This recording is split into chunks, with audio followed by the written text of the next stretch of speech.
कुमार अग्रवाल, पूर्व जिला अध्यक्ष, और जीएसटी की जो कमेटी बनी है प्रांत स्तर पर, जिला स्तर पर और मंडल स्तर पर, मुझे जिला स्तर का संयोजक बनाया गया है, दायित्व दिया गया है। आज 22 सितंबर है और 22 सितंबर से जीएसटी में एक सुधार लाया गया है।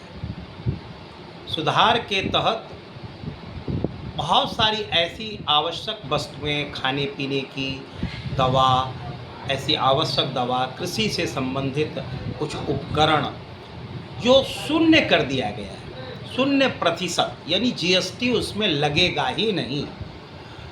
दूसरा स्लैब ये है, जो 28% जीएसटी जिसमें लगता था उसको 18% के स्लैब में लाया गया है। कुछ में जीएसटी और कम की गई है। इस तरह से देखा जाए तो रोजमर्रे का जितना सामान है उन सामानों में जीएसटी में कमी आई है, जिससे जनता को का जो बोझ है वह कम होगा और बचत होगा जनता को। तो स्वाभाविक दृष्टि से यह जो जीएसटी है आदरणीय प्रधानमंत्री जी की सोच का परिचायक है। हम इस अवसर पर आदरणीय प्रधानमंत्री और उनके मंत्रिमंडल को धन्यवाद देना चाहूँगा कि 140 करोड़ जनता के प्रति उनकी जो सोच है, उसकी जो भावना है, वह निसंदेह बहुत ही उदारपूर्ण है और वो भारत की जनता के प्रति उनका जो सोच है वह बहुत ही ऐसा सोच है जो हमारी जनता कितना उन्नति करे, हमारा देश कितना उन्नति हो, इस दृष्टि से उनका सोच है। और इसी राह में उनका एक दूसरा सोच है कि भारत को आत्मनिर्भर बनना होगा और इसके लिए हर घर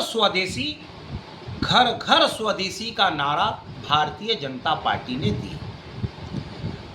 इसका अर्थ यह है जो भी उत्पाद हो उसमें हमारी भाई बहनों का पसीना हो, इस मिट्टी की खुशबू हो, भारत की मिट्टी की खुशबू हो जिसमें आती हो, ऐसा उत्पाद का हम प्रयोग करें। यह सोच हम सबको रखना होगा, तभी यह देश जो है आत्मनिर्भर भारत बनेगा।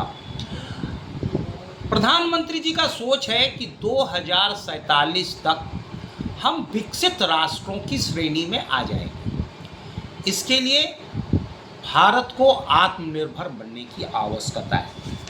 अभी ऐसा है कि सभी मायनों में भारत का कोई बड़ा दुश्मन नहीं है। दूसरे देशों पर निर्भरता ही भारत का एक दुश्मन है। यह हमारे स्वाभिमान पर घाव के समान है। दुनिया की सबसे ज़्यादा आबादी वाला देश को आत्मनिर्भर बनना होगा, तभी 2027 में भारत विकसित राष्ट्र बन सकेगा। दूसरा हमारा यह सोच है कि यहाँ सोने की चिड़िया हुआ करती थी, भारत विश्व गुरु कहलाता था। इस स्तर पर भी हमें विचार करने होंगे। इसके लिए जो हमारा विदेशी धन है, यानी जो भारत का धन विदेश जाता है, जैसे हम जो सामान विदेशों को बेचते हैं तो उस पर जो खर्च आता है, यानी शिपिंग व्यवस्था हमारी अच्छी नहीं है, तो शिपिंग व्यवस्था में सालाना 6 लाख करोड़ रुपए खर्च होता है। इसीलिए आदरणीय मोदी जी ने INS विक्रम जैसी 40 स्वदेशी जहाज़ों का निर्माण किया है। इन जहाज़ों में हमारा देश का सामान विदेश जाएगा, तो जो हम फॉरेन करेंसी जो हमारा खर्च होता है वो नहीं होगा, बचत होगी, तो हम आत्मनिर्भर बनेंगे। ऐसा सोच है और इसी सोच पर भारत काम कर रहा है। आदरणीय मोदी जी काम कर रहे हैं और जीएसटी में जो आमूल चूल परिवर्तन हुआ है, जो सुधार हुआ है, इसके लिए हम उन्हें बार बार धन्यवाद देते हैं।